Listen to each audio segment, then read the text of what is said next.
मेरे प्यारे दोस्तों, फ़कीर योगी वीरेंद्र डीआर चैनल पर आपका अभिनंदन करता है, स्वागत करता है। हमारा जीवन का उद्देश्य है कि खुद कुछ ज्ञान की बातें करें, सीखें, अमल करें। जीवन को बेहतर बनाने के लिए जो ज्ञान है वो सूर्य की रोशनी से भी ज़्यादा प्रखर है। इस पृथ्वी पर अनेक ऐसे महान ज्ञानी पुरुष हुए, चाणक्य हुए, बुद्ध हुए, सोक्रेटिस हुए, एरिस्टोटल हुए, प्लेटो हुए। अनेक दार्शनिक हमें ज्ञान दे के चले गए। काशी की नगरी में एक से एक महान संत हुए, तुलसीदास हुए, कबीरदास हुए, तुकाराम जी हुए। अनेक ऐसे महान व्यक्ति हुए जो हमें बार बार जीवन जीने की कला सिखाई। लेकिन हम ऐसे हैं कि सीखते ही नहीं और बार बार धोखा खा जाते हैं। सबसे जो बड़ी विशेषता है इस ज्ञान का कि कभी भी किसी व्यक्ति पर विश्वास मत करो, क्योंकि जो भी व्यक्ति है वो काम, क्रोध, मद, लोभ, मोह से ग्रसित है। ईर्ष्या, द्वेष, कलह उसके जीवन में, उसके धमनियों में बसा हुआ है, उसके एक एक रोम और सांस में बसा हुआ है। आप अगर चंदन भी हो तो एक सर्प की तरह है जिसके अंदर केवल जहर है। तो उससे बचने के लिए अगर आप सीधे साधे हो जाएंगे तो आपके ज़िंदगी में दुख ही दुख होगा। सुख तो बहुत ही असंभव है। अब जिस तरह कोई मूर्ख व्यक्ति बार बार ये जानने के बाद भी दुखों के भंवर में फंसता है, सभी पर विश्वास करता है। प्यारे दोस्तों, इसीलिए चाणक्य ने कहा कि कौवे से हमें सीखना चाहिए, चतुर, चालाक, सियान, और कभी भी किसी पर विश्वास नहीं करना चाहिए। बिल्कुल सही है। अब मैं आपको अपने जीवन की एक अनुभूति को बताता हूँ। ये जो जगह देख रहे हैं, एकलव्य टेनिस आश्रम का एक केंद्र बिंदु है। यहाँ हमने विश्व विख्यात चैंपियन बनाने के लिए इस भूखंड को खरीदा और इसमें एकलव्य टेनिस आश्रम की स्थापना की। अभी तक ये योजना प्रोजेक्ट कार्यान्वित नहीं हुआ है, क्योंकि जो हमारे कर्ता धर्ता हैं उनकी इच्छा शक्ति से ही उन्हें जीवन में सफलताएं मिल सकती है। मेरे सोचने से नहीं होगा। एक हिंदी में कहावत है, बाप के बदौले फौजदारी लड़ोगे तो कभी जीत नहीं पाओगे। व्यक्ति को आत्मविश्वास, आत्मनिष्ठा होनी चाहिए। तो चलिए, मैं बता रहा था कि विश्वास मत करिए।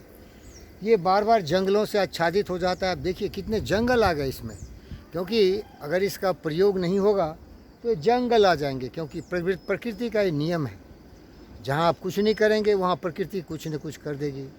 इसी तरह दिमाग भी अगर सुविचारों से प्रेरित नहीं है तो उसमें कुविचार ही जल्दी आ जाएंगे। जैसे जंगल आ गया यहाँ चारों तरफ।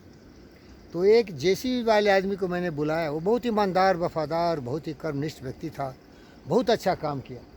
तो मैंने उसको बहुत ही सम्मानित किया, उसको बहुत ही अच्छे शब्दों से संबोधन किया और उसके लिए मेरे दिल में बहुत ही श्रद्धा और सम्मान आ गया।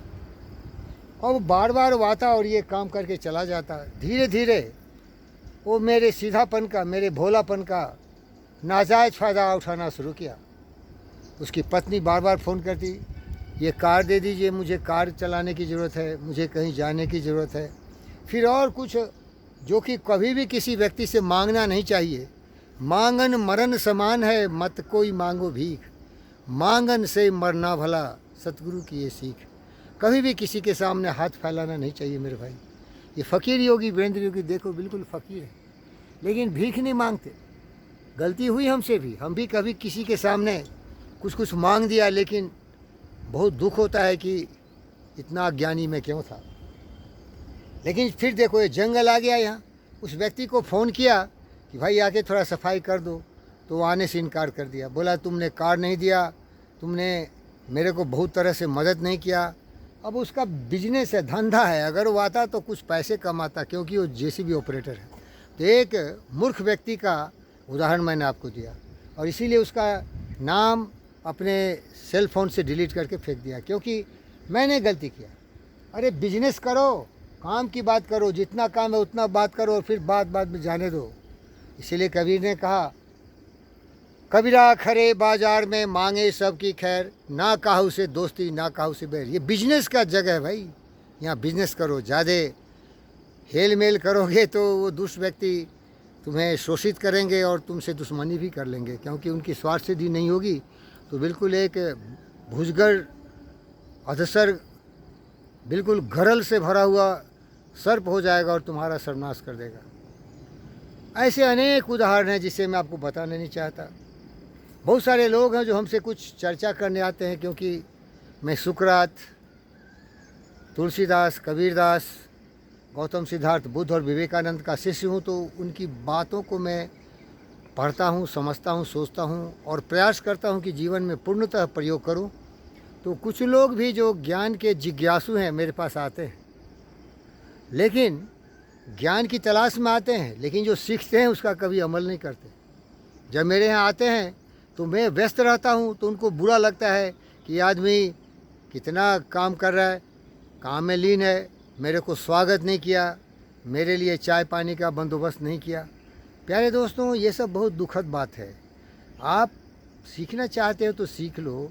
दूसरे सभी व्यक्ति व्यस्त हैं। जो कर्मवीर पुरुषोत्तम है वो कभी भी अपने समय का दुरुपयोग नहीं करता। वो कभी भी बातों में, कभी भी फजूल की कार्यकलाप में अपने जीवन को व्यतीत नहीं करते। इसीलिए कहा है, काव्य शास्त्र विनोदेनो कालो गचते धीमिताम व्यसनयन च मूर्खानाम निंद्रा करन बा। तो सीख लीजिए, बिजनेस करो। ये दुनिया बिजनेस के लिए है, किसी के करीब मत जाना, क्योंकि भोले भाले रहोगे। जैसे मेरे दोस्त चाणक्य ने कहा कि जंगल में जाओ, अगर कोई पेड़ बिल्कुल सीधा है, खड़ा है बिल्कुल, तो उसे तुरंत दुश्मन काट लेगा और उसका प्रयोग में ले आएगा। लेकिन अगर कोई पेड़ टेढ़ा मेढ़ा अष्टावक्र की तरह हो तो कोई भी उसको नहीं काटेगा। तो थोड़ा सा टेढ़ी उंगली करके घी निकालना भाई, मेरी तरह भोले भाले मत बन जाना, नहीं तो सभी कच्चे ही बॉयल के खा जाएंगे। धन्यवाद प्यारे दोस्तों।